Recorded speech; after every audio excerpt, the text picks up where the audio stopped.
그래서 오늘 여러분들과 함께 나눌 내용은 팔레스타인의 정치적인 상황과 마태복음의 주제에 대해서 나누도록 하겠습니다. 팔레스타인에 살았던 사람들이 유대인입니다. 그런데 예수님 당시에 팔레스타인은 로마 제국에 의해서 지배를 받고 있었습니다. 신약 성경 전체의 내용을 보게 되면 로마 제국의 통치하에서 일어났던 내용들이 신약 성경의 내용들입니다. BC 63년에 예루살렘은 로마에 의해서 정복이 당했습니다.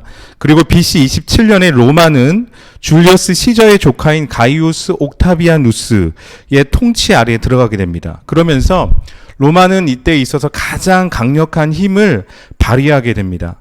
이 가이우스 옥타비아누스가 누구냐면 아우구스투스 황제입니다.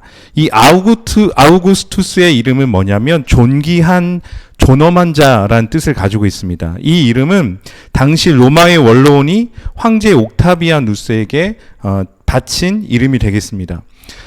그러면 이 황제 옥타비아누스, 이 아우구스투스가 성경의 누구인가? 자, 한번 보겠습니다. 누가복음 2장 1절에서 2절에 있는 말씀을 한번 보겠습니다. 그때 가이사 아구스도가 영을 내려 천하로 호적하라 하였으니 이 호적은 구레뇨가 수리아 총독이 있었을 때에 처음 한 것이라. 자, 오늘 이 말씀을 보게 되면 가이사 아구스도가 영을 내렸다라고 말씀하고 있죠. 예수님의 생애를 이해하는 데 있어서는 이 누가복음 2장 1절에 나와 있는 이 가이사 아우구스도가 누구인가를 이해하는 것이 중요합니다. 왜냐하면 예수는 이 가이사 아구스도가 세상을 다스리던 로마 시대에 살았던 역사적인 인물이기 때문입니다. 우리가 예수께서 살았던 시대를 이해하면 우리는 예수님에 대해서 더 깊이 이해할 수가 있습니다. 그래서 우리가 인간 예수님을 이해하게 되면 그 예수님께서 가르치셨던 그 가르치심의 내용을 더 깊이 이해할 수 있겠죠. 또한 예수님 누구십니까? 하나님의 아들이십니다. 그 하나님의 아들로서 예수를 또한 고백할 수 있습니다. 왜냐하면 성경에서 예수님은 성령으로 마리아에게 잉태되어서 요셉과 마리아의 그 육신의 아들로 태어나기 때문입니다.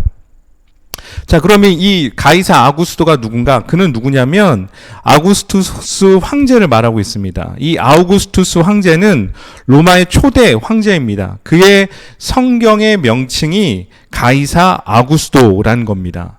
자, 그래서 예수님의 부모인 요셉과 마리아가 베들레헴으로 호적하러 간 일이 있습니다. 이것은 뭐냐면 로마의 초대 황제인 이 옥타비아누스, 즉 아우구스투스, 성경의 명칭으로 하면 가이사 아구스도의 호적의 명령이 그 당시에 있었습니다. 이 호적하는 이 명령의 목적은 뭐냐면 그 당시에 그 로마 제국에 있는 지배국들로부터 지배하고 있었던 나라들로부터 백성들로부터 책임을 걷기 위한 목적이 있었기 때문입니다.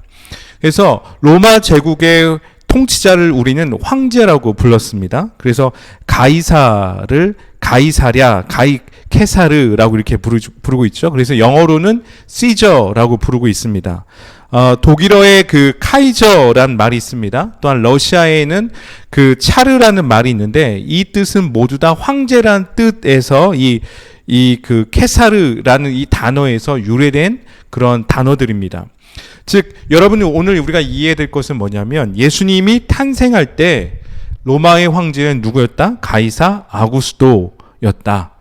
실제 인물이었다. 그의 이름은 옥타비아누스였고 아우구스투스였다. 그의 이름이 성경의 명칭은 가이사 아구스도였다. 그가 예수님 당시에 이 팔레스타인을 지배하고 있었다. 로마가 전 세계를 지배하고 있었다라고 생각을 하면 되겠습니다. 자, 여러분 이러한 관점에서 볼 때에 하나님의 계획은 굉장히 정교하다는 것을 알 수가 있습니다. 역사는 시간이 중요합니다. 그런데 그 하나님의 역사는 그 시간의 흐름 속에서 한치의 오차도 없다는 것입니다. 왜냐하면 하나님의 구원의 계획이 온 세상에 나타나기 때문입니다. 하나님의 각장 적절한 시기에 예수님은 태어나셨습니다. 마치 그 임계점이라고 들어보셨죠? 임계점에 도달한 것과 같습니다. 여러분, 임계점이란 무엇입니까? 경계의 다다른 지점을 임계점이라고 얘기를 하죠. 우리가 물리학에서 물질의 어떠한 현상에 의해서 상태가 변할 때 그 상태가 변하는 경계의 상태를 임계라고 얘기를 하고 있습니다. 그 경계점을 임계점이라고 얘기를 합니다.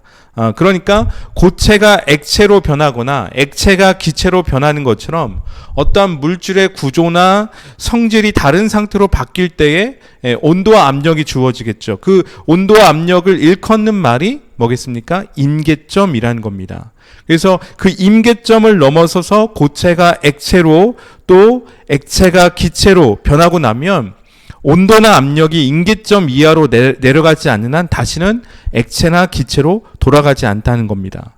즉 오늘 예수님의 탄생은 이러한 하나님의 임계점이었다는 것입니다. 예수님의 탄생은 어떠한 문화적이거나 정치적 그리고 종교적으로 보았을 때에 하나님의 때가 찼기 때문에 가능한 것이었습니다. 지난 시간에 우리가 살펴보았듯이 로마 제국의 통치는 힘의 논리였습니다. 그래서 그 힘의 논리로 세상에 평화를 가져온 시기였습니다. 그래서 로마의 제국은 동서로는 페르시아부터 지금의 영국까지 그리고 남북으로는 지중해를 껴서 사하라 사막에서 유럽의 독일에까지 현재 독일까지 영토를 확장하게 하게 됐습니다. 로마의 영토가 그렇게 넓었다는 거죠. 그 영토를 약 4세기 동안 로마는 유지를 했습니다. 자, 그러면 우리가 생각해 볼 것은 이거겠죠. 로마는 그렇게 그 긴 역사 동안에 수많은 나라를 다스렸습니다. 다양한 민족과 종족들을 다스리면서 하나의 제국을 이루며 살았다는 것입니다. 그러니까 로마의 문화를 생각해 볼 때 로마의 문화는 굉장히 다양했다. 언어도 다양했다. 인종도 다양했다. 라는 것을 알 수가 있습니다. 그러니까 그들의 통치, 로마의 통치는 어떠해야 됐냐면 아주 합리적이어야 됐고 아주 실제적이어야 했다는 것입니다. 그래서 로마 제국 안에 있는 그 다양한 인종들을 잘 조화를 시켜서 나라를 잘 이끌어갈 수 있도록 제국에 어떠한 무리도 없이 잘 이끌어갈 수 있도록 통치를 해야 했다는 거죠. 자, 그런 의미에서 로마는 강력한 군사력이 필요했습니다. 그 강력한 군사력으로 제국의 평화를 유지했다는 거죠. 이거를 일컬어서 우리가 팍스 로마나라고 얘기를 하고 있습니다. 그러니까 로마의 군대는 어떠한 로마의 평화뿐만이 아니라 로마가 가지고 있는 어떠한 법과 또한 힘을 상징하는 것이 로마의 군대였다는 것입니다. 그것뿐만 아니라 로마는 화려한 문명을 가지고 있었습니다. 문화적으로, 예술적으로, 건축이라든지 등등 많은 것들을 봤을 때에 많은 문화적으로 발전을 했죠. 그래서 우리가 지난 시간에 봤듯이 로마 군인들을 위해서 로마가 도로를 닦았습니다. 인프라를 구축했다고 했죠. 도로를 닦았고 항만 등의 훌륭한 그런 기반시설, 인프라를 가지고 있었습니다. 게다가 자유로운 해외여행도 했었고 상업의 발달도 굉장히 발전했다는 것을 볼 수가 있습니다. 자, 여러분, 이러한 모든 조건을 봤을 때 하나님 나라의 복음이 전파되기에 아주 좋은 조건들을 가지고 있었다는 것입니다. 이러한 배경을 가지고 시대적인 상황 속에서 교회는 그리스도의 오심으로 해서 시작이 되어지게 된 것입니다. 자, 그렇다면 이제 이러한 배경과 함께 우리가 봐야 되는 것은 팔레스타인의 정치적인 상황이 어떠했는가 우리는 볼 필요가 있다는 거죠. 예수님이 태어나실 그 당시에 로마군은 역시 팔레스타인의 주둔에 있었습니다. 그래서 유대인들은 이들의 지위를 받았다는 것이죠. 그래서 당시 로마 군대는 팔레스타인의 거리를 활보하면서 또 로마의 국기는 로마군의 그 주둔지에서는 어디서나 볼 수 있었다는 것입니다. 그러니까 지배를 당하는 유대인의 입장에서 로마에 대해서 좋은 감정들을 갖고 있지 않았다는 거죠. 게다가 로마는 유대인들에게 아주 무거운 세금을 부여하기도 했다는 겁니다. 그러니까 이들에게 그 유대인들 안에는 로마에 대한 굉장한 불만과 어떤 불평들을 가지고 있었다는 것입니다. 그 예로 우리가 한 가지 볼 수 있는 것은 마태복음 22장 20절에서 21절에 있는 말씀을 한번 보도록 하겠습니다. 20절, 21절 읽겠습니다. 예수께서 말씀하시되 이 형상과 이 글이 누구의 것이냐? 이르되 가이사의 것이니이다. 이에 이르되 그런즉 가이사의 것은 가이사에게, 하나님의 것은 하나님께 바치라 하시니. 오늘 이 질문은 어떤 거냐면, 바리새인들이 예수님을 곤경에 빠뜨리기 위해서 로마인들에게 세금을 내는 것이 옳습니까? 아니면 잘못된 것입니까? 라고 예수님께 물었습니다. 이때 예수님께서는 그 바리새인들에게 로마의 동전을 보이시면서 이렇게 말씀하셨죠. 가이사의 것은 가이사에게, 하나님의 것은 하나님에게 바치라고 말씀을 하셨습니다. 당시 유대인들이 세금을 내기 위해서는 세금을 내기 위한 그 동전에는 무엇을 사용했겠습니까? 로마의 동전을 사용했겠죠. 그래서 그 동전에는 로마 황제의 형상과 글이 새겨져 있었다는 것입니다. 요즘에 각 나라별로 해서 화폐를 보게 되면 그 나라의 훌륭한 사람들의 얼굴이 그려져 있습니다. 우리나라는 5만원권에 신사임당이 그려져 있고, 또 만원권에는 세종대왕이 있습니다. 미국은 링컨 대통령이나 워싱턴이 그려져 있죠. 영국은 엘리자베스 여왕이 그려져 있습니다. 그러면 말레이시아는 어떨까요? 말레이시아는 초대 총리인 툰구 압둘라만의 얼굴이 그려져 있습니다. 화폐에 이렇게 자신의 얼굴을 넣어서 정치적으로 이용한 사람이 누구였냐면 이 가이사 아구스토였다는 거죠. 이 사람이 최초였다는 겁니다. 왜냐하면 로마의 그 영역이 얼마나 넓었습니까? 굉장히 넓었죠. 그러니까 로마의 그 화폐에다가 자신의 얼굴을 넣음으로써 로마 제국 전체에 황제인 자신을 알릴 수가 있었다는 것입니다. 그래서 이 가이사 아구스토는 또한 한편으로 생각해 볼 수 있는 것은 이 사람은 돈의 위력을 굉장히 잘 알았던 사람이었던 것 같습니다. 그러니까 동전 속에 자신의 얼굴의 형상을 넣고 그것을 통해서 제국의 사람들에게 내가 황제다, 내가 황제 아구스토다라는 것을 알렸던 사람이라는 거죠. 이러한 상황 속에서 유대인들은 로마에 대한 미움을 가졌습니다. 그래서 이 당시에 팔레스타인에는 정치적으로 두 그룹을 볼 수가 있습니다.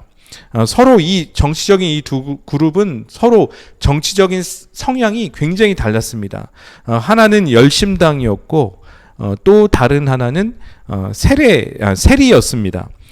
이 둘은 서로 다른 정치적인 입장을 가지고 있었습니다. 자, 먼저 열심당을 보겠습니다. 열심당은 우리가 젤롯이라고 부르는데, 이 열심당은 어떠한 사람들이었냐면 반 로마주의자들이었습니다. 그러니까 로마에 대해서 반대하는 사람들이었죠. 애국단체였고, 또 이들은 폭력에 의해서 외국인인 로마인들로부터 이스라엘 민족을 해방시키려는 사회적인 혁명을 꿈꾸는 혁명가들이었습니다. 이들은 유대의 율법과 또한 고유의 풍습을 열광적으로 수호하는 국수주의자들이었습니다. 그리고 이들은 신앙적으로 다가올 하나님 나라에 대해서 굉장히 어떠한 열망을 가지고 있었던 사람들이었습니다. 특별히 이 젤롯당 그 열심당원들은요, 로마의 그 황제를 반대했던 이유가 뭐냐면, 로마의 황제들은 여러 신들을 우상을 섬겼다는 거죠. 그래서 이 로마의 황제가 신성 모독 행위를 한다라고 해서 로마 황제를 저항했던 사람이 이 젤롯당, 열심당이었다는 거죠. 그래서 자신들의 순수한 믿음을 지키기 위해서 노력했던 사람들이었다는 것입니다. 그래서 이들은 어떠한 생각들을 가지고 있었냐면, 우상 숭배가 있는 한 이 세상에는 신의 진노가 있을 것이다 라고 믿었죠. 어찌 보면 종교적인 광신의 집단이었다고 생각해 볼 수가 있습니다. 그래서 이들은 로마 황제가 유대를 통치할 권리가 어떠한 권리도 없다라고 주장을 했습니다. 그러니까 로마 군대에 대해서 무력으로 저항을 했던 사람들입니다. 심지어 이 사람들은 어떻게 했었냐면 자신의 외투 속에 단검을 넣고 다녔습니다. 그래서 우상 숭배자라든지 아니면 신성 모독자들을 살해하기 위해서 시키리아라는 그런 자객으로도 불리기도 했습니다. 그래서 이들이 원했던 것은 하나님 나라가 무력적인 권력 쟁취를 통해서 이 지상에 이루어지기를 소망했다는 것이죠. 그래서 대표적인 것이 무엇입니까? 그 마카비의 형제란과 또한 마사다 항전에서 대표적인 이 유대인들의 역사 속에서 이 젤롯당, 열심당의 그 모습들을 우리가 볼 수가 있다는 겁니다. 안타깝게도 이 열심당의 반란은 로마군에 의해서 진압이 됩니다. 그리고 수많은 그 유대의 그 혁명가들이 처형을 당합니다. 그러면 로마가 이 유대의 혁명가들을 처형하기 위해서 썼던 방법이 무엇이었겠습니까? 그것은 십자가형이었다는 거죠. 따라서 우리가 십자가형 생각하면 우리가 예수님을 많이 생각하게 되는데, 예수님뿐만 아니라 그 당시에 죄인들을 처벌하는 아주 극악한 최고의 형이 무엇이었다? 십자가형이었다는 것을 우리는 기억할 필요가 있다는 것입니다. 그래서 이 젤롯당들은 계속해서 어떠한 자신들의 혁명과 저항이 로마에 의해서 제지를 당했지만 지하 운동을 통해서 계속해서 이들은 저항 운동을 펼쳤다는 것입니다. 자, 그러니까 열심당원들은 로마에 대해서 극대한 적개심을 가지고 있었다는 것을 이해할 필요가 있습니다. 로마에 대해서 이제 또 다른 어떠한 팔레스타인의 정치적인 그룹이 있었죠. 이 그룹은 젤롯당과의 반대의 성향을 가지고 있었습니다. 그러니까 로마에 대해서 우호적인 정치적인 그룹이 있었죠. 이 사람들이 누구였습니까? 세리였다는 것입니다. 텍스 컬렉터들이었다는 거죠. 그래서 이들은 로마 사람들을 위해서 일하고 그것을 통해서 많은 돈을 벌어들였던 사람들입니다. 유대 사회에서 세리는 천대 및 경멸의 대상이었습니다. 이들은 구제받을 수 없는 죄인처럼 취급을 받기도 했습니다. 그래서 로마는 유대인들에게 이제 여러 종류의 세금을 걷어들였습니다. 예를 들어서 조세라든지 관세, 인두세, 또 토지세, 또한 악명 높았던 어떤 통행세, 시장세, 물품세 등등 이런 세금들을 많이 걷어들였어요. 그래서 로마의 총독의 위임을 받아서 세금을 징수하던 이 세리들은 세금 징수권을 독점하고 또 그 과정에서 그 세금을 자신의 주머니에 인마이 포켓하는 그러한 일들도 했었다는 거죠. 그러니까 자신의 민족인 유대인들에게 굉장한 어떤 원성을 샀었던 사람들이었습니다. 그래서 이 어떠한 한 사상가는 이런 질문을 했습니다. 모든 야생동물 중에서 가장 잔인한 동물은 무엇입니까? 라는 그런 질문을 했죠. 그러면서 그에 대한 대답이 무엇이냐면 광야의 짐승들 중에서는 곰과 사자입니다. 그러나 도시의 짐승들 중에서는 세리들과 그리고 타인의 피를 빨아먹고 사는 기생충들일 것입니다. 라고 대답을 했습니다. 그만큼 세리들은 로마 유대인들에게 굉장한 원성을 받았던 그런 사람들이었다는 거죠. 그런데 예수님 시대에 정식 공무원이었던 그 세금 징수하는 징수원들이 있었고요. 또 세리들이 있었습니다. 이것을 우리가 구별을 해야 되는데, 이 세금 징수원들은 어떤 사람들이었냐면 인두세와 토지세를 관장하는 정부의 관리들이었습니다. 그리고 그들은 주민들에게 능력에 따라서 세액을 할당하고 국가 권력에 의해서 합리적인 절차를 밟아서 세금을 받고 그 금액의 일부를 봉급으로 받았던 사람입니다. 반면에 이 세리들은 일정 기간 동안 어떤 지역의 통행세를 받을 권리를 지니게 된 세관장에게 소속된 부하 직원이었다는 거죠. 쉽게 말해서 하급 공무원들이었다는 것입니다. 그런데 그런 하급 공무원들이 어떻습니까? 유대인들에게 천대를 받았습니다. 자신의 민족인 유대인들에게 천대를 받았죠. 그 이유가 무엇이었습니까? 부패와 부조리 때문이었다는 거죠. 그들이 걷어들였던 세금의 일부를 자신의 몫으로 챙기고 부자가 되었다는 겁니다. 그래서 이 세리들은 매국노의 취급을 당했다는 겁니다. 자, 그런데 여러분, 예수님의 12 제자들 중에는 열심당도 있었고 이 세리도 있었습니다. 그러한 점에서 봤을 때 예수님이 얼마나 포용력이 넓은 분이었는지 우리는 알 수 있다는 거죠. 보통 사람들이 이게 서로 어떠한 정치적인 성향이라든지 어떠한 반대적인 입장을 가지고 있다면 대부분 서로 잘 상대하지 않습니다. 그런데 오늘 예수님의 12제자의 그룹에는 열심당도 있었고 세리가 있었다는 겁니다. 바로 마태복음의 저자인 마태가 세리 출신입니다. 예수님의 생애에 대해서 기록한 것을 우리가 사복음서에서 볼 수 있죠. 마태, 마가, 누가, 요한복음에서 볼 수가 있습니다. 근데 그 신약 성경의 사복음서의 첫 번째 책이 무엇입니까? 마태복음이죠. 그 마태복음의 저자가 마태라는 겁니다. 마태복음 10장 2절과 4절 말씀을 보게 되면 예수님의 12제자의 이름이 나오고 있습니다. 시몬이라 불리는 베드로, 또 안드레, 세베대의 아들 야고보와 요한, 그리고 빌립과 바돌레모, 그 다음에 도마, 세리마테, 알파오의 아들 야고보와 다데오, 가나나인, 시몬 및 가룟 유다가 있습니다. 사도 중에서 이 예수님의 12제자들 중에서 예수님을 따르기 전에 세리는 마태였습니다. 이 사람은 로마를 지지하는 사람이었죠. 그러면 열심당원은 누가 있었겠습니까? 그 사람은 가나나인 시몬이었습니다. 시몬은 열심당원이죠. 그러니까 로마를 적대시 여기고 민족주의자였습니다. 그런데 성경을 보게 되면 그의 이름이 가나나인 시몬이라고 되어져 있습니다. 이 가나나인이란 의미가 뭘까요? 이것은 가나안 사람이라고 생각할 수 있겠죠. 그런데 여기서 가나나인이란 의미는 가나안 사람을 의미하지 않습니다. 이것은 지명이 아니라 히브리어로 보게 되면 카나라고 발음을 하게 되는데 이 뜻은 어떠한 뜻을 가지고 있냐면 열심히 있는 이란 뜻을 가지고 있습니다. 그러니까 가나나인 시몬은 열심당원 시몬이었다는 거죠. 여러분이 가지고 있는 개역개정 성경 그 마태복음 10장 4절을 보게 되면 그 가나나인 시몬에 보면 주석이 달려 있습니다.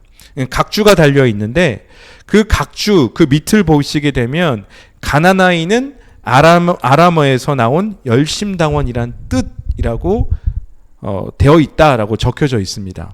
자, 그러니까 예수님의 제자 그룹에는 서로 적대시 여기는 제자들이 있었다는 것을 기억할 필요가 있죠. 로마의 우호적인 입장을 띠고 있었던 세리 출신 마태가 있었고 로마의 적대적인 입장을 띠고 있었던 열심당원 시몬이 있었다는 겁니다. 자, 그러니까 이렇게 봤을 때에 예수님의 제자 그룹은 굉장히 어떠한 다양한 관점과 다양한 생각을 가지고 있었던 다양한 경험을 가지고 있었던 사람들이 모인 그룹이 예수님의 제자 그룹이었다는 거죠. 그런데 예수님께서는 이 제자 그룹을 통하여서 교회를 시작하십니다. 그리고 복음을 전하는 일들을 시작을 하십니다. 그러면 이들이 서로 다양한 생각과 다양한 배경을 가지고 있었기 때문에 또 서로의 어떠한 다른 입장들을 가지고 있었기 때문에 이들은 하나 되기가 굉장히 힘들었을 것입니다. 그런데 예수님은 이들을 통해서 복음을 전하는 일에 예수님께서는 이들을 사용하고 있었다는 거죠. 예수님의 사도가 되어서 서로 동역하는 일들이 성경에 나오고 있었다는 겁니다. 여러분, 이것이 의미하는 바가 무엇이겠습니까? 어떻게 예수님께서는 서로가 적대적인 입장을 가진 그 예수님의 제자 그룹을 예수님은 동역하는 제자 그룹으로 만들 수 있었겠습니까?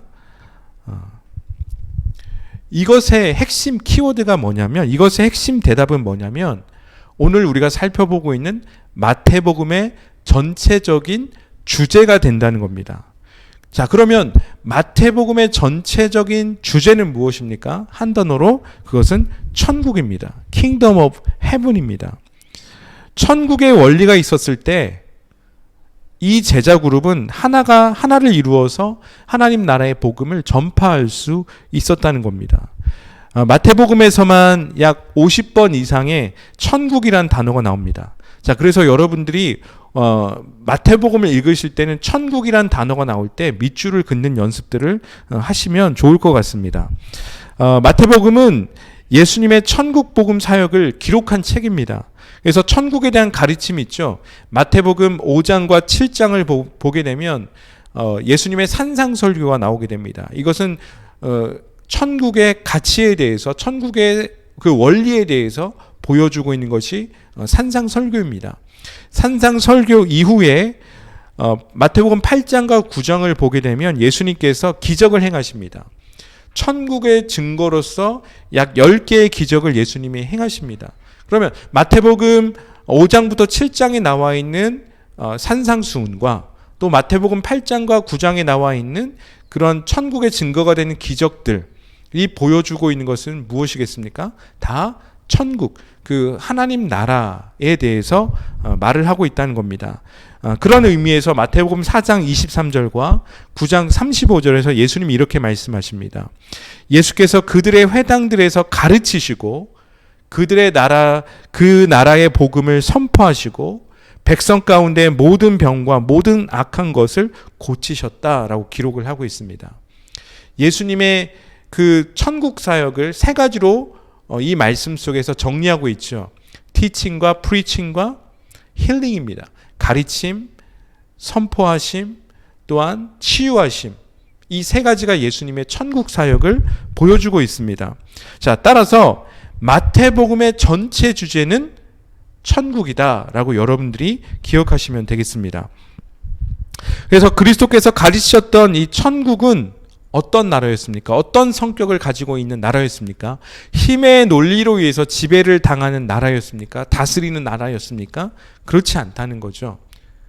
천국은 천국의 통치의 원리, 천국의 원리는 사랑의 나라였다는 것입니다. 그것은 로마가 전 세계를 정치적으로 군사적으로 힘으로 다스리는 힘의 논리와는 전혀 다른 것이었습니다.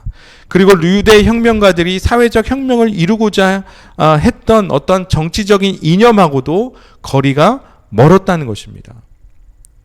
이들은 폭력과 사회혁명으로 그들이 꿈꾸는 하나님의 나라를 이루려고 했던 거죠. 하지만 오늘 마태복음에서 전하고 있는 마태가 전하고 있는 주제는 무엇입니까? 천국이라는 거예요. 자, 그렇다면 성경이 천국의 정신에 대해서 어떻게 말하고 있습니까? 자, 누가복음 4장 18절과 21절에 있는 말씀 다 같이 읽어보겠습니다. 주의 성령이 내게 임하였으니 이는 가난한 자에게 복음을 전하게 하시려고 내게 기름을 부으시고 나를 보내사 포로된 자에게 자유를, 눈먼 자에게 다시 보게 함을 전파하며 눌린 자를 자유롭게 하고 주의 은혜의 해를 전파하게 하려 하심이라 하였더라. 책을 덮어 그 맡은 자에게 주시고 앉으시니 회당에 있는 자들이 다 주목하여 보더라. 이에 예수께서 그들에게 말씀하시되 이 글이 오늘 너희 귀에 응하였느니라 하시니. 오늘 이 말씀의 배경은 이것입니다. 예수님께서 자라신 자신의 고향 나사렛의 회당에서 이사야서 61장 1절 이하에 있는 예언을 인용하고 있는 말씀입니다.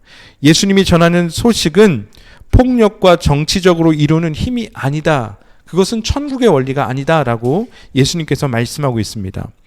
그러면 오늘 이 누가복음에 나와 있는 누가복음의 이 누가복음 4장에 나와 있는 그 예수님이 전하고 있는 그 좋은 소식, 복된 소식의 우선의 대상은 누구입니까? 말씀을 보니까 가난한 사람들이고 사회적으로 약한 사람들이고 소외된 사람들이라는 거죠. 또 종교적으로 윤리적으로 주변부로 밀려난 사람들이다라고 성경은 말씀하고 있습니다.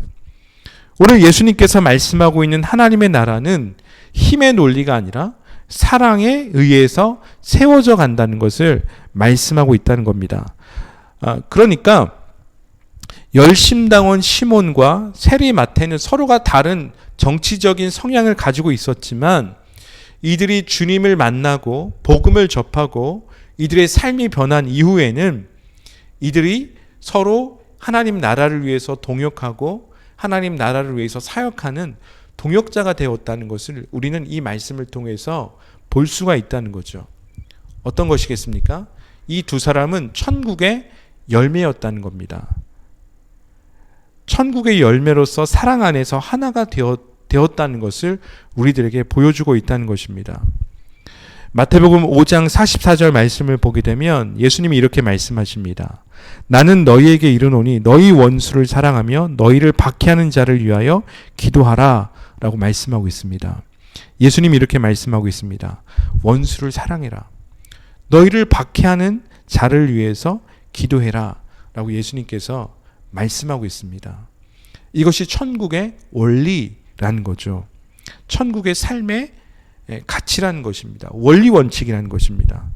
여러분, 천국은 폭력에 의해서 이루어지지 않는다는 것입니다. 대신 천국은 사랑에 의해서 이루어지는 나라라는 것입니다. 사랑은 하나님의 통치의 모습이라는 거죠. 여러분, 우리가 이제 계속해서 마태복음을 살펴보게 될 것인데, 마태복음을 통해서 천국의 원리가 우리 삶 속에 가득해서 이루어지는 일이 있기를 예수 그리스도의 이름으로 축원합니다. 함께 기도하겠습니다. 사랑과 은혜가 풍성하신 아버지 하나님, 오늘 우리들에게 팔레스타인의 전반적인 정치적인 상황을 보면서 또한 마태복음의 주제를 살피면서 우리의 삶을 되돌아보게 하여 주셔서 감사합니다. 우리 삶에 하나님의 통치가 임할 수 있도록 인도하여 주옵소서. 우리 삶의 힘의 논리가 아니라 사랑의 논리가 온전히 임하는 삶을 살아갈 수 있도록 인도하여 주옵소서. 그래서 우리를 통해서 하나님의 사랑의 그 통치의 원리가 주변 가운데 흘러들어가는 일들이 있게 하여 주옵소서. 예수님의 이름으로 기도합니다. 아멘.